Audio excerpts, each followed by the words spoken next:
everyone. My name is Robert Winfree, and what you're about to listen to is an old episode of a podcast I used to host called Everyone Loves a Bad Guy. This particular episode originally aired February 7th, 2014, and is mostly me talking to myself about the Frankenstein monster. Not the Dr. Frankenstein, although he's a very interesting character in his own right. This focuses a bit more on the creation. People mistakenly call Frankenstein. I believe if memory serves, it's been a while since I've read Frankenstein, the original. I believe he called himself Adam, actually, because he was the first. Anyway, it's a lot of me talking to myself. Jesse Starcher does show up near the end of the episode, and we talk a little bit, I think, specifically about Mel Brooks' Young Frankenstein, because how can you talk about Frankenstein without talking about that particular bit of comedic genius? So. Anyway, that's what's in store for you in the episode. Thank you so very, very much for listening. Always appreciate it. With that out of the way, hope you enjoy the show, and past me, take it away.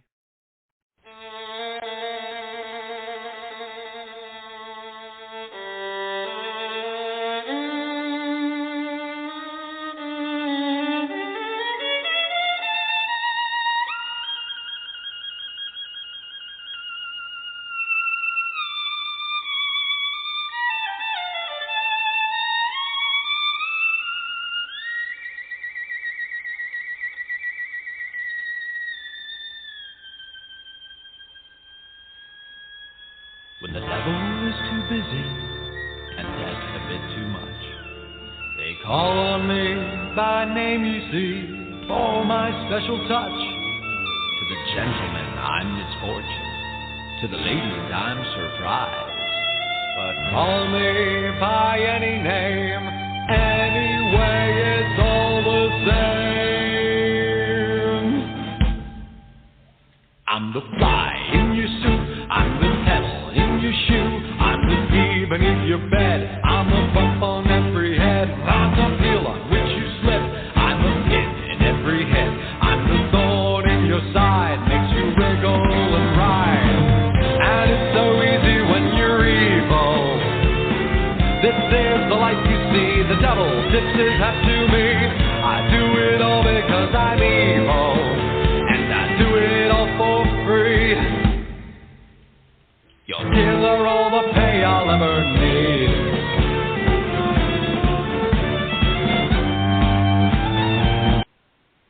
Hello, that is Voltaire, and this is Everyone Loves a Bad Guy. I am your host, the evil authority. No, that sounds way too much like a mediocre, let's be generous here, a somewhat mediocre angle going on in the world of professional wrestling right now. Okay, I'll be the authority on evil. This is live. I'm changing my nickname mid-gimmick. I'm the authority on evil, Robert Winfree, and thank you all very much for joining me tonight here on Everyone Loves a Bad Guy. I don't have a guest tonight. Normally I do. For those of you first-timers, normally there's a guest. But this is not the first time I've had to go solo. It's happened before. There's a pretty good chance it'll happen again, so I am okay with that. Hopefully you guys are as well. Now, this week, I wanted to do this topic last week, but I was in a situation wherein I could not broadcast, and so it got put off till this week. No big deal. But for those of you who don't know, the movie I, Frankenstein came out a couple of weeks ago starring Aaron Eckhart. I haven't seen said movie, so when I say this movie is a bomb, it is based purely on the finances, on the numbers. I'm playing Hollywood executive. I don't care about quality. I care about money. And that movie, right down the tube. Just nobody wanted to see this. Nobody went to see it. The whole thing is, just a financial, a place of unhappiness for, I believe it was Lionsgate Studios. They tend to do films like that put it out there, and it's just really unhappy for everyone involved. I haven't seen it, so I'm not going to be discussing the quality of that particular picture here today, but it got me thinking, and got the old gears turning about the character of Frankenstein, the doctor, but more specifically the creature. I mean, it's a character that, it's a classic universal monster. Boris Karloff first donned the, big boots and the flat top and the black clothing, way back when for Frankenstein, played the monster, did a fantastic job, but, this is a character that's been around forever. It's just, it's ingrained in popular culture. It's part of the cultural zeitgeist. And yes, I'm just throwing out big words. I know they're appropriate. I can't define them necessarily, but I know they work.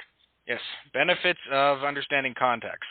So that's what we're going to talk about this week. And Everyone Loves a Bad Guy. We're going to hit Frankenstein, his various incarnations, interpretations, just kind of go over the character. Since I don't have a guest, I will be taking live calls if anyone listening live feels so inclined.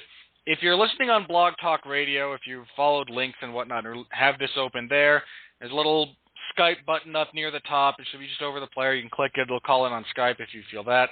If you want to call in using your landline, the number is 323-657-0901. And I will, again, I don't anticipate being overwhelmed with calls, so there's a pretty good chance you'll be on the air. If you have access to neither of those and just kind of feel like harassing me, I am on Twitter if you feel so inclined. It is, I am at Winfree, WINFREEMMA, because that's primarily what I do, not actually a fighter, but that's my Twitter handle. So if you want to hit me up there and harass me, pose questions, things of that nature, I am kind of looking at my Twitter feed, so that's viable as well. And yeah, we're talking Frankenstein.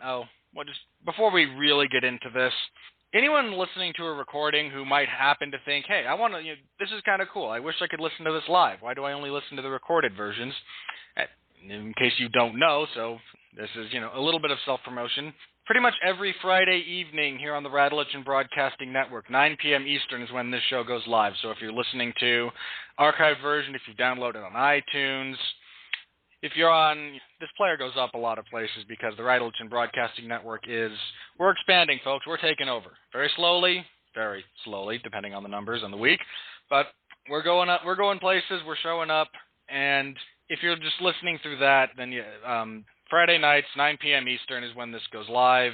So if you want to listen live and you're listening to a recorded version, then that's when it goes live. So feel free to listen in next time as I'm on the air without any of the glorious post-production techniques that we employ here. Ha ha ha. Because this just goes out live to tape. There is no editing. But here we are talking about Frankenstein, and right off the bat, let's kind of address the elephant in the room, so to speak.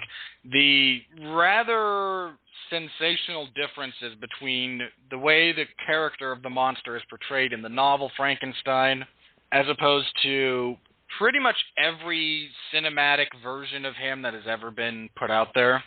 For those of you who have not read the novel Frankenstein or are just unaware of the differences, they're pretty substantial. The character in Mary Shelley's novel is not the big, dumb, slow, lumbering, I hate to say like half-wit or whatnot, but the character in the films is not exactly a scholar. And in some cases, he's barely able to speak coherently, and that is not at all the way he is set up in the novel. He is a very intelligent creature. By the time Victor Frankenstein encounters him for the second time, he taught himself how to read. He spoke, I think, 3 languages. He knew French, German, and English, I believe. I'm just going off the top of my head here. He taught himself to read. He read the Bible. He read Paradise Lost. He read some classical pieces of literature that he read.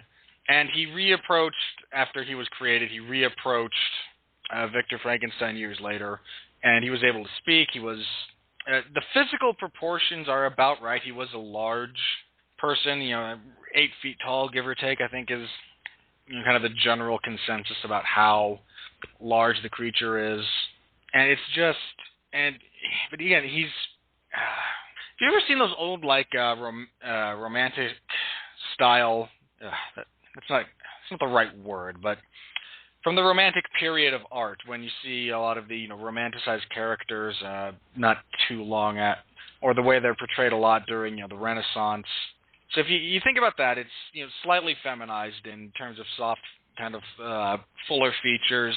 That's kind of how he's described. He's large, but he has long, flowing black hair. He's still very repulsive to look at. He's described as not being able to look at himself in the mirror. This is not a case of, some kind of psychological, I hate myself so I can't look at myself. He's just that darn ugly. He's been created that way. And his skin is actually not the green that we get courtesy of film. It's actually really almost translucent yellow because you can kind of see the muscles and the arteries and everything beneath the skin as it moves, and just a really grotesque character. And when they made the first movie, the classic Universal film, again starring Boris Karloff as the creature, there were some pretty severe limitations as far as what could be accomplished.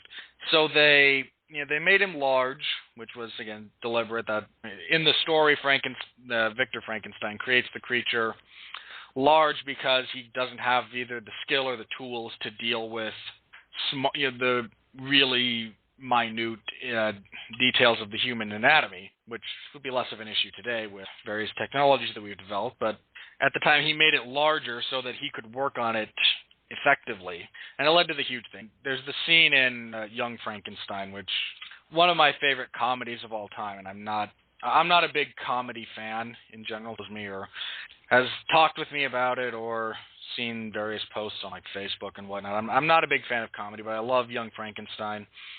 And he's, after discovering Gene Wilder, after discovering his grandfather's papers, is sitting around and comes across the scene, well, I make everything bigger just because, and his was, oh, of course, I would make everything so much easier. And that's why. I mean, everything I assume would still be to scale, but, connecting like small nerve endings and capillaries and tissue, it's a royal pain, even by today's standard, a pain to, connect all those things. Imagine trying to do that, and I forget the specific setting, but, late 1800s, early 1900s. It's older than that. I don't know. I'd have to look. I should. I mean, come on. I should be doing research for this. I should know this stuff. But just, older technology. I mean, it just would have been impossible. So everything's bigger. That's why the creature is large.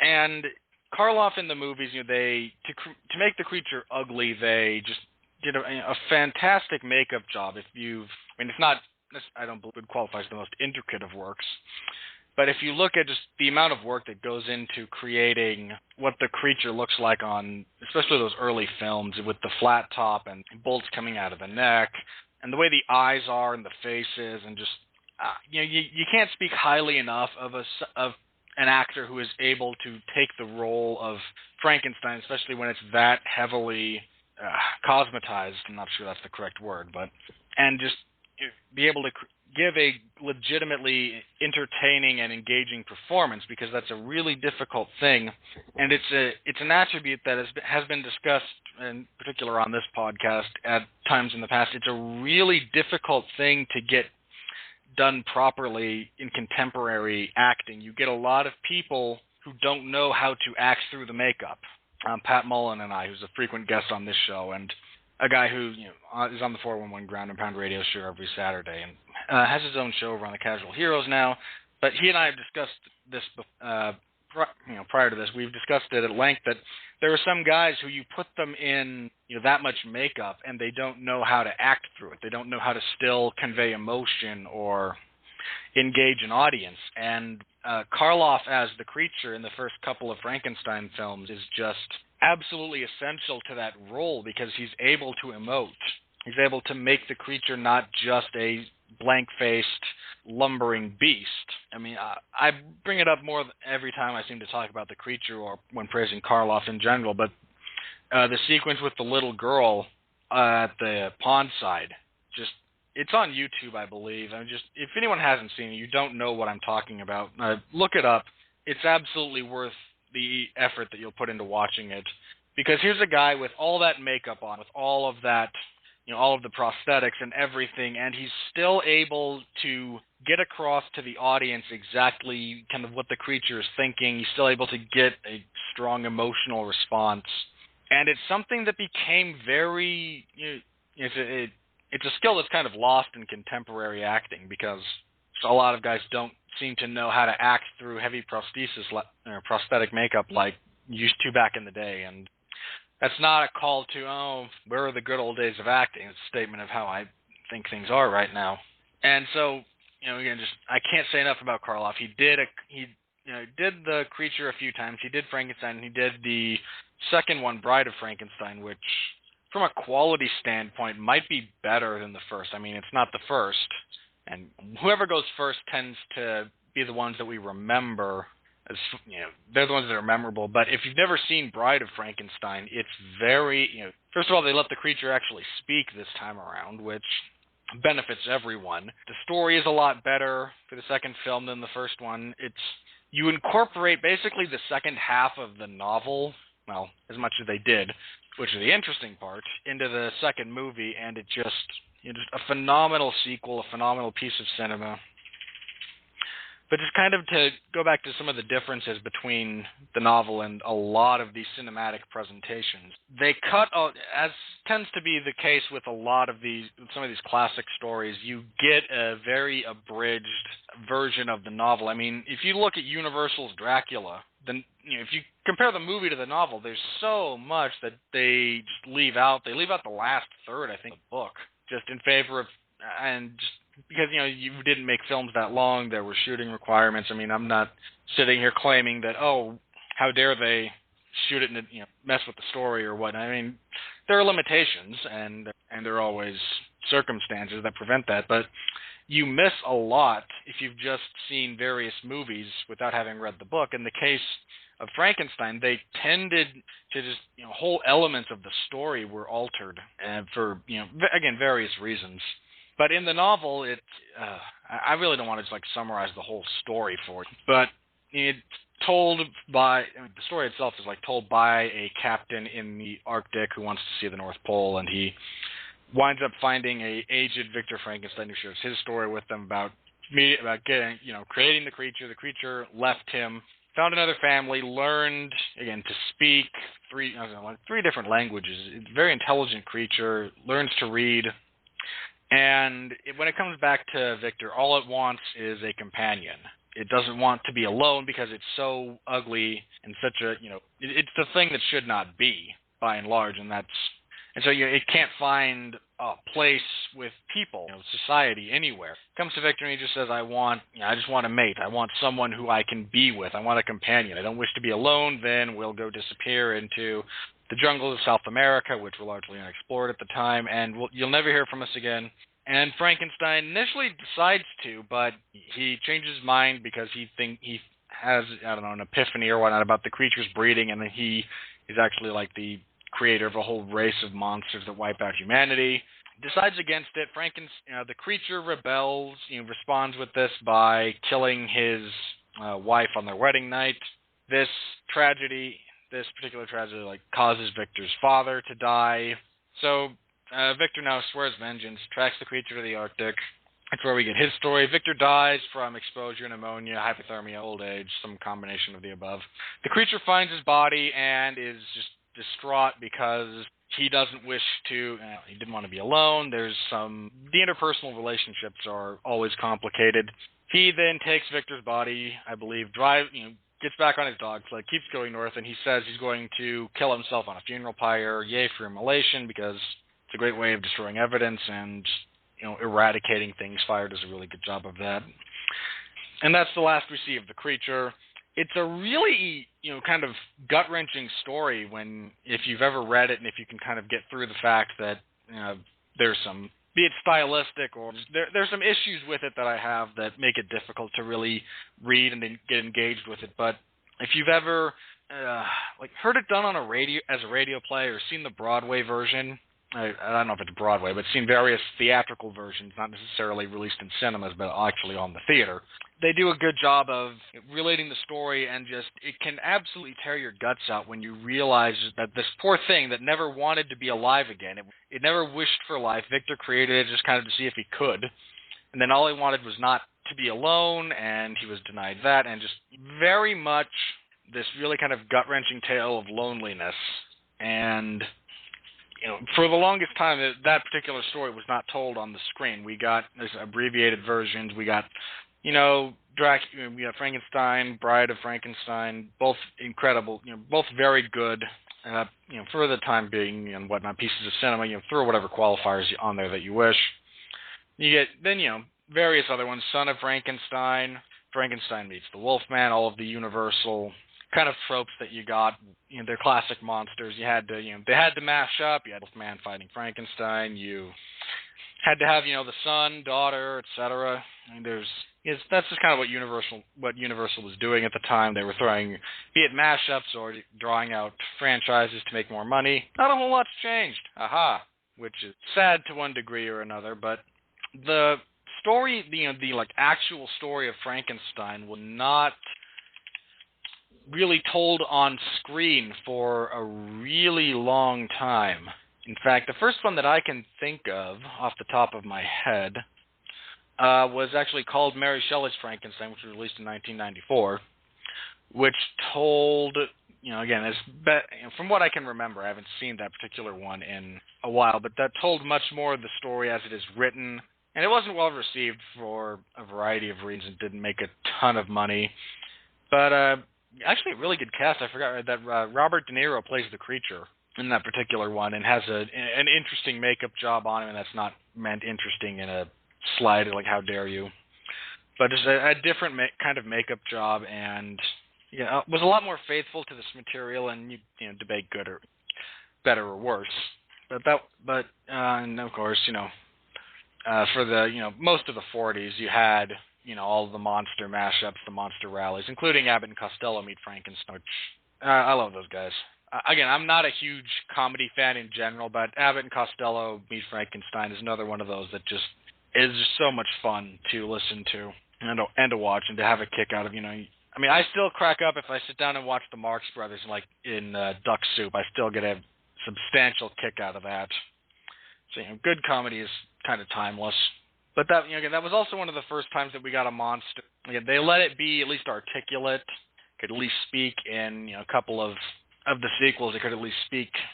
Generally it was reduced to grunting master or when fire was kind of pointed at it, and it just a good parody or satirization will touch on everything that comes in the preceding works, come in the preceding works, and Peter Boyle as the creature in Young Frankenstein touches on a lot of that when he is able to kind of speak, and you can kind of understand what he's saying after his singing, putting on singing. I use that term extraordinarily loosely when he does putting on the Ritz.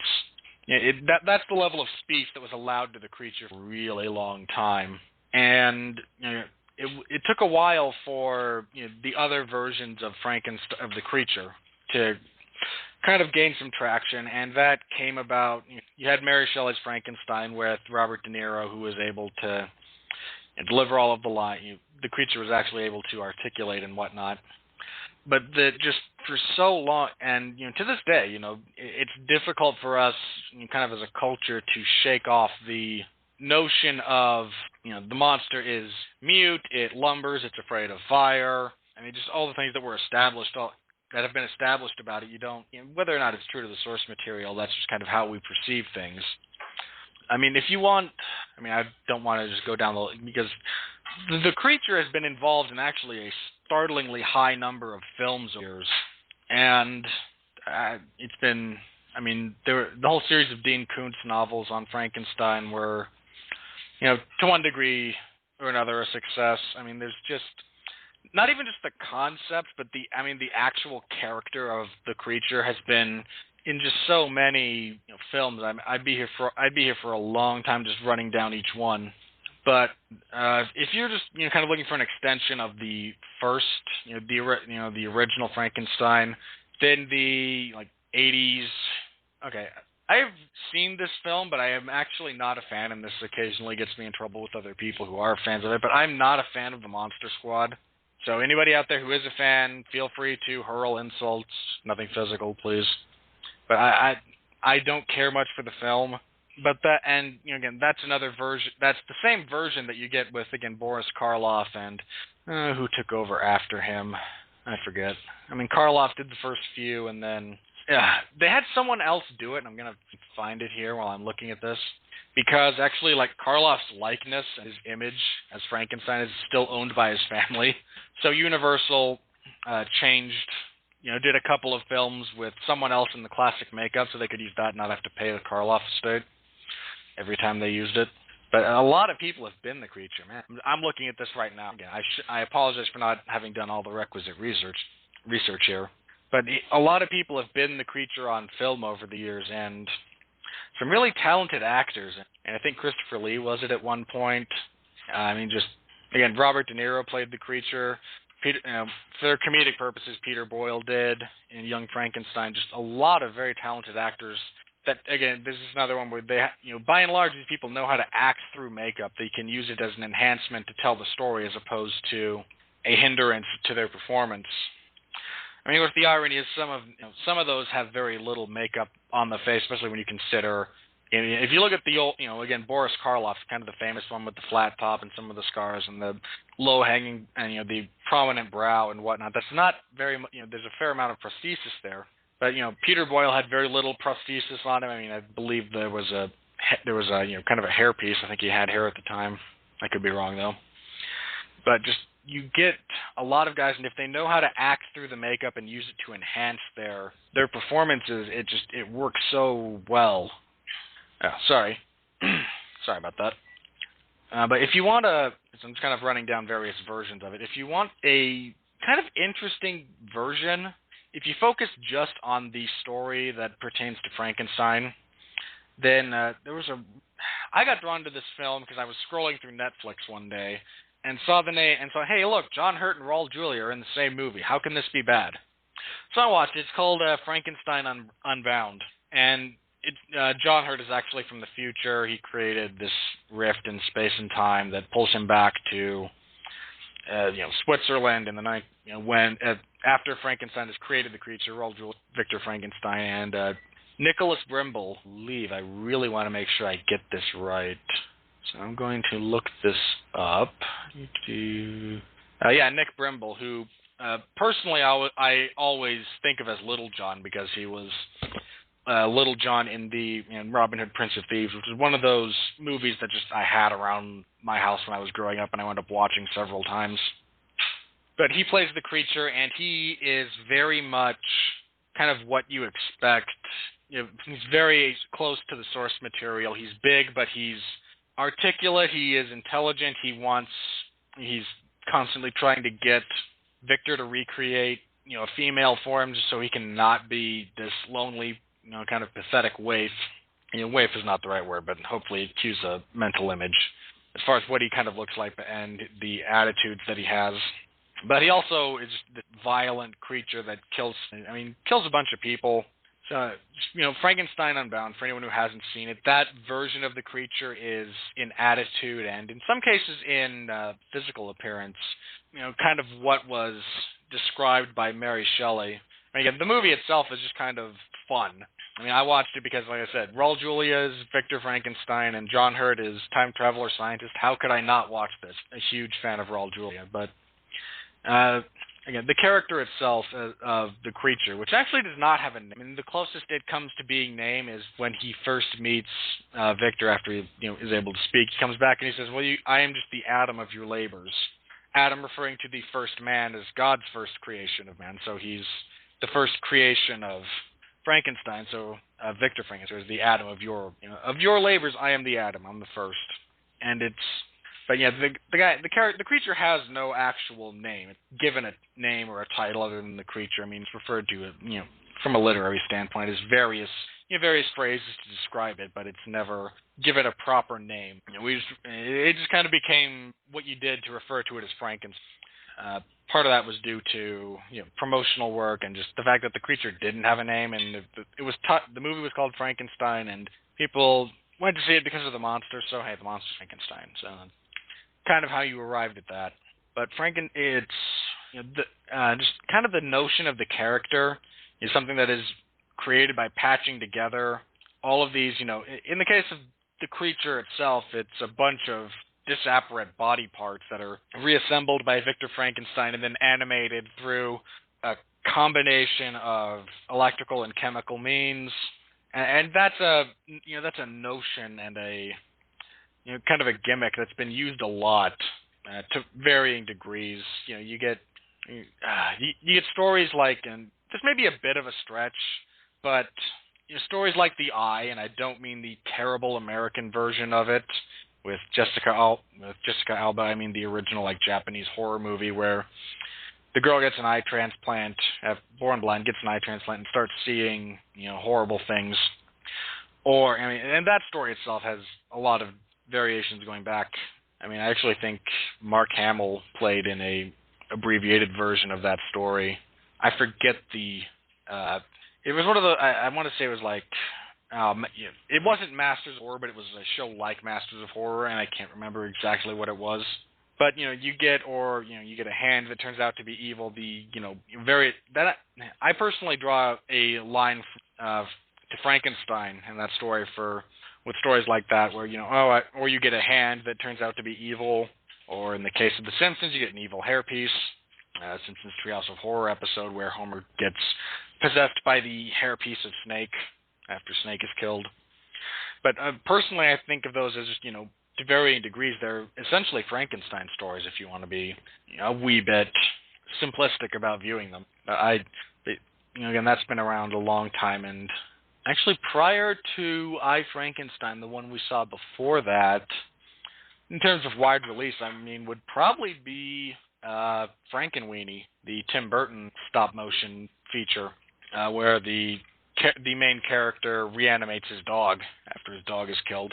But that's another Frankenstein story. It's just done in different, again, animals instead of people, but same type, same story. That's why it's called what it is. Sorry. Got this. Sorry, I just ate something that's not quite settling properly, so my apologies to anyone listening. I assume there are people listening, I hope so. But that's just, again, this is a character as far as the creature goes that gets a lot of different representations. It's been represented in all sorts of different ways across actually several different mediums. And I kind of feel bad because from what I've heard, people who have seen the new I, Frankenstein movie, it's not bad, necessarily great, but you have an interesting, somewhat interesting version of Frankenstein, in this case played by Aaron Eckhart, which is one of my personal issues. The first couple of times I saw the trailer, I'm like, wait a minute. How do you're creating the Frankenstein monster. Why does the monster look like Aaron Eckhart? And it does, even before, again, I haven't seen the film, so I assume there's varying degrees of cosmetic surgery to fix the large scars on his face and other things of that nature. But still, how do you make Aaron Eckhart when you're making, if you're going to create if you're going to reanimate a pile of, if you're going to mash together a bunch of corpses and reanimate it, how do you wind up with an end product that looks like Aaron Eckhart? Major kudos for pulling that off. I'm not quite sure how you would go about that. But the creature has been, the other version of the creature that is somewhat accurate to how in some ways accurate. Again, the way it looks is not necessarily similar, but the attitudes of the creature. If you saw the I hate to say crappy, so I'm going to say campy, somewhat campy, popcorn movie Van Helsing starring Hugh Jackman, which is just, I almost hate myself because I can watch that movie and and kind of enjoy it in just I hate the phrase turn off your brain, but in just kind of a sit back, eat popcorn, watch movie, and have fun type of way. I can enjoy that. The creature in that version of Frankenstein, of the creature, is, in terms of his attitude and his ability, his ability to think, reason, speak, is a lot closer to what was originally intended than several other versions of the character. So there's that. It's a really fun character that's been around for a while, and there's actually a new version in production. I believe it's, in fact, the old interwebs. It's being worked on, which, take that for what you will, with James McAvoy as Dr. Frankenstein. So that'll be fun. I kind of enjoy McAvoy. But it's a really compelling, kind of story as far as the creature goes, and it's kind of a shame that we haven't had a good story about Frankenstein in a long time. As far as speaking, cinematically. From what I understand, I don't read Dean Koontz, but from what I understand, the third book is just kind of horrible, whereas the first two were pretty good. And that's what I understand. I haven't read them myself. And the phone's ringing, and no one's going to get it, so and there it goes. I believe you guys, my microphone picks that up because I'm on my headset again. Hang on. And that would be one of my aunts leaving a message. Again, I apologize for that, but hey, it's live. It happens. So just kind of getting back, I'm, personally speaking, I'm actually a big fan of well-done Frankenstein movies, so I haven't seen I, Frankenstein yet, but I don't know if you guys have this in various parts of the country or world. I very much doubt I have a worldwide audience, but I have, here where I live in Utah, and here we have dollar theaters. They're movie theaters. They don't get first-run movies, but they do, generally speaking, prior to them getting DVD releases, they go to, second-rate, not second-rate, I enjoy these theaters, but they're again, not first-run movie theaters. So when it goes to the dollar theater and I can go see it for $1, I'll probably go do that. Oh, hey. All right, we have a caller here. Since I'm the only one talking, I don't have time to screen you. So area code, jeez, yeah. I'm on point tonight, folks. Area code 740. You are live and on the air. How you doing? Robert, how's it going? It's Jesse Starcher. Hey, Jesse, how you doing? Hey, not bad. Hey, I'm not your aunt, so I just want to let you. There's a few Frankensteins that stick out in my mind. All right, and go ahead. I thought maybe I'd throw a couple out there and see what you think. All right. Now I know you said you weren't a fan of comedy. Not generally, no. I laugh at things, but a lot of what appeals to the general audience or the general populace is not necessarily my cup of tea. But comedy is one of those mediums like music that is such a deeply personal thing. You can't get mad at people who have a different sense of humor because it's just part of who they are. Absolutely, I understand what you're saying.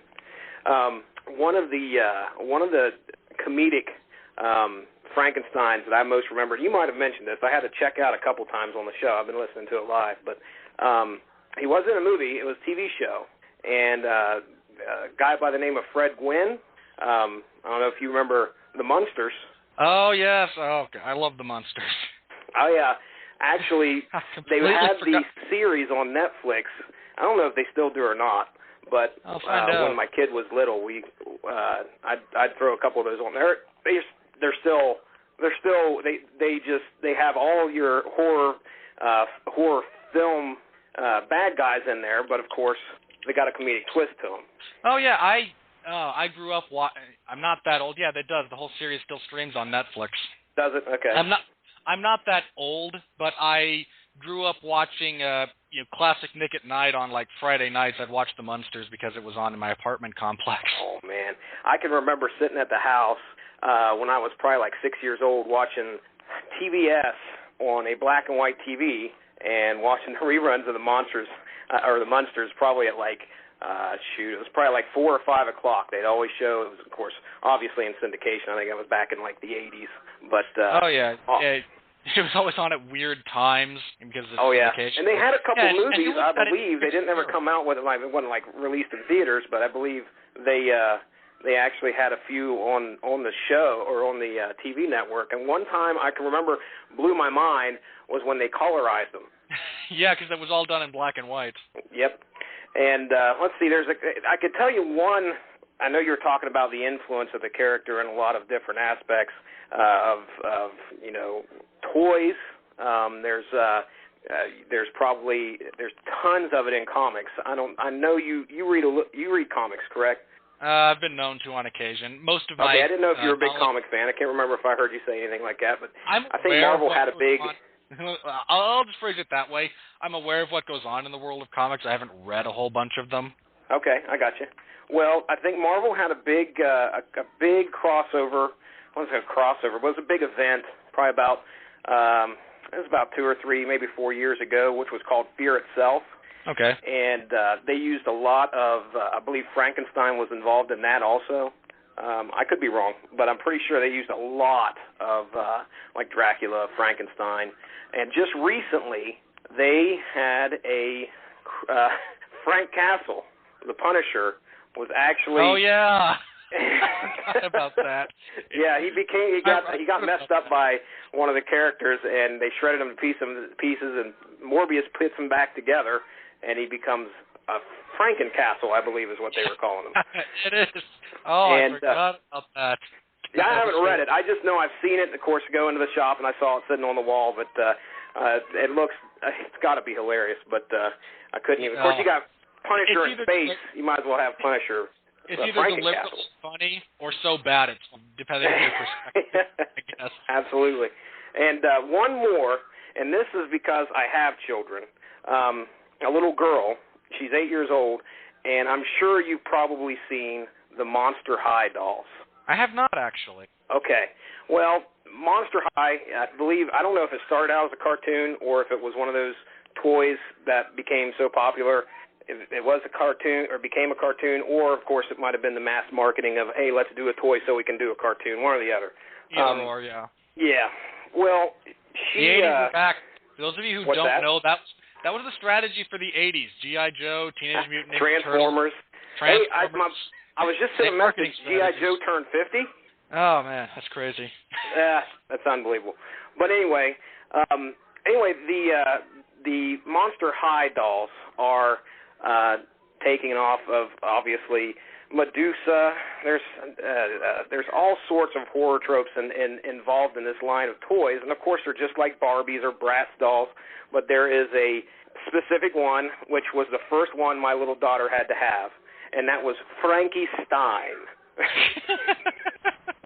So it's even to today, and I mean my little girl is 8 years old, and the legend of Frankenstein's monster continues to influence the way the way things are and the way things are put out there still. It's one of those cultural phenomenons. It's like at this point it's like Dracula or the Wolfman. It's one of those things that has just gone kind of beyond what it started as a horror movie. It's now just part of our culture as a whole. Yeah. And you see that with now. One thing I like about listening to the show is you are very familiar with the. It sounds like did you read the book or are you just going off of the movies or I mean it sounds like you're pretty knowledgeable. I'll just give you that. Okay. Thank you. I have no not problem. read the whole thing. I've noticed. I learn a lot. But what were you saying? I've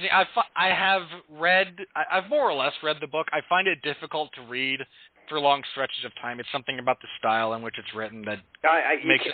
Dude, if you catch me reading anything that was prior to the 1970s, I get to page 10 and probably check out. So you're 100% probably above the bar compared to me. Anyway. Those are the few examples that I can think of. It would be a shame if I didn't mention, and I don't know if you mentioned this or not already. Like I said, I checked out a couple times. It would be a shame if I didn't mention Monster Squad. Yeah, I mentioned that, and I get grief because I did not see that when it first came out, so my first exposure to it was actually like a couple of years ago.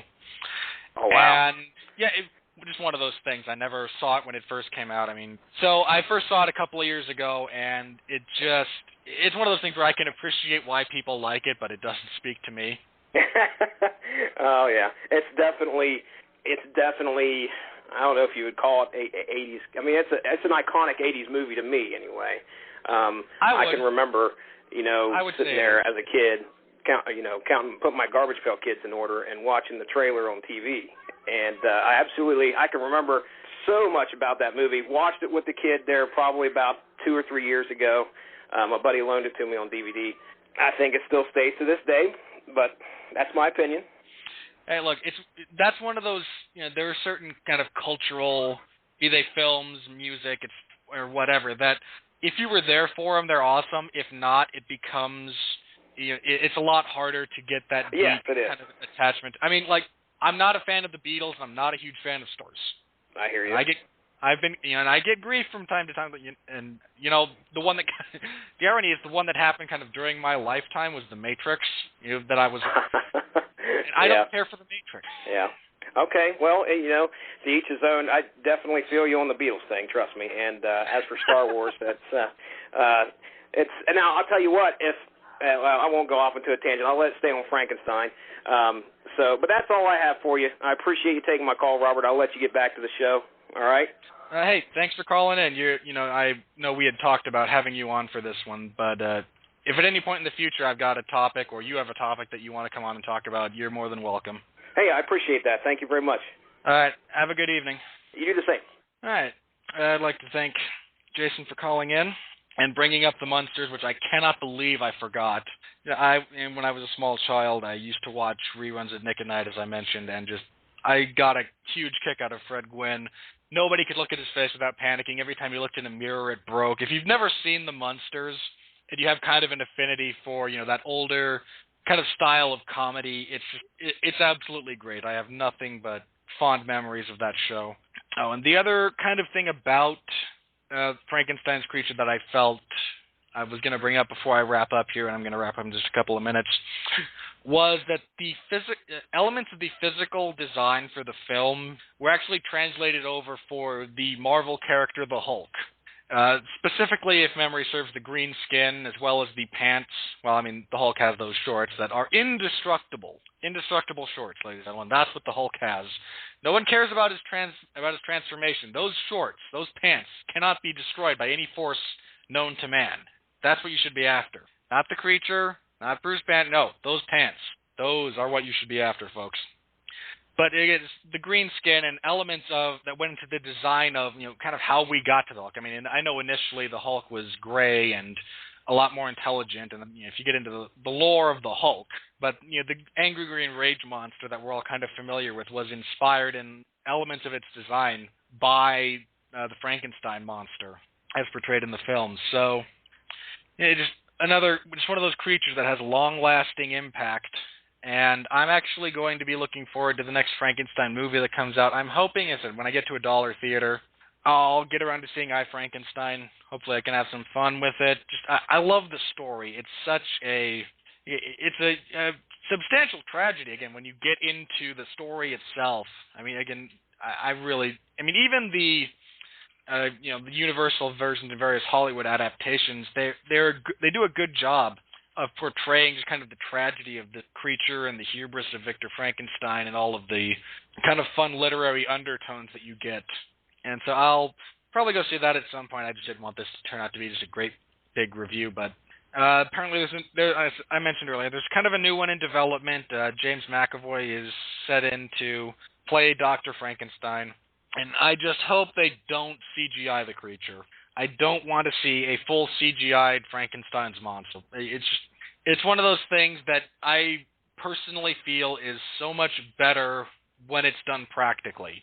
And Sean Comer, who is co-host and co-founder of The Long Road to Ruin, is, he and I kind of have similar, I think he's a bit more extreme than I am in terms of, CGI is a crutch that a lot of Hollywood is using poorly, and I don't disagree. And something like the Frankenstein's creature, it just should be done practically. I mean, you lose so much of the magic of the creature when it's bad CGI. I mean, good CGI, you can't tell CGI from practically done effects. And if you just, as a frame of reference for that, the scene in Jurassic Park where the Tyrannosaurus where it first breaks out and attacks the Jeeps, there is a phenomenal mix of CGI and practically done effects, and you can't tell the difference, which is what it's supposed to be. Because personally, there is very little more jarring when I'm watching a film than bad CGI. It takes me right out of what's going on. So for the new Frankenstein movie, if there's anyone out there listening to this, there's some poor unpaid intern who scours the internet listening to this podcast on Frankenstein. Don't do the monster with CGI. It's a bad idea. Do it practically, and it's one of those things that the audience knows, and it will affect what happens. I mean, we have, the current version, Aaron Eckhart, after what I assume to be extensive kind of reconstructive surgery so that he can walk around normally as far as the character goes. So just do it practically, and it's one of those things that just should be done practically, if at all possible. I mean, if you have some great big action, then, okay, that's what CGI is for, but you don't CGI all the interactions. It'll be a huge mistake. Yeah, and on that note, on the note of please, for upcoming Frankenstein-related projects, make the creature with practical effects as opposed to computer-generated imagery. On that heartfelt plea from myself, and I can only assume plenty of other people, we're going to wrap up this edition of Everyone Loves a Bad Guy. Again, I'd like to thank Jason for calling in. There was We had talked about him being my guest for this one, but stuff intervenes in real life. Hey, it happens. So hopefully he'll be on in the future. And so I'm going to wrap up. My weekly column on the MMA Zone of 411 Mania is live right now and will be live again next Friday. Every Friday if I can swing it. Locked in the Guillotine is live there. I break down fight cards. In this case, I am reviewing UFC 169 Decision Fest. Oh, man. I cannot help but feel bad for Mark Radulich, who had to cover that. I mean, I watch every fight on a card because, whether I'm doing live coverage or not, because that's one of my gimmicks. I break down every fight after it's happened. I only preview the main just for the sake of my own personal sanity and for brevity, because otherwise I'd be there forever. So I review UFC 169. I talk about news. I talk about why I'm not hyped. I'm not excited. I'm not coming out of my skin for the possibility of Jose Aldo taking on Anthony Pettis. You can hear me on the 411 Ground and Pound radio show. Goes live every Sunday at 9 p.m. Eastern. Hosted by either Mark Radulich or myself. There's a panel that usually includes Pat Mullen and Jeff Harris. We talk about all things in the world of MMA, and a good time is had by all. Last week, you could have watched the blowout of the Super Bowl, or you could have listened to us. And I think those who chose to listen to us live probably made the better choice. I will be back next week, and in kind of synchronicity with upcoming episodes of The Long Road to Ruin, which I will be on, not this Tuesday, next Tuesday, I will be on The Long Road to Ruin as Sean Comer is taking time off to recharge his batteries, and you just heard the cats outside my back door decide to go at it. That's always fun. But this upcoming episode of The Long Road to Ruin will be talking about Back to the Future, so I'll be guest spotting on there, especially as Sean Comer is taking some time off to recharge his batteries. So kind of in synchronicity with that, next week here on Everyone Loves a Bad Guy, I want to talk about evil educational figures. Because everybody hates their teacher, everybody hates the dean. They're evil. They want you to buckle down, get an education, and not party. This also means I'm going to have to watch Animal House again. So that's what you can look forward to next week. That's going to wrap things up for me, the authority on evil, Robert Winfree. I will see you guys back here next week. Until then, remember, bad guys. You need contrast, folks, and that's what they provide. So say good night to the bad guys.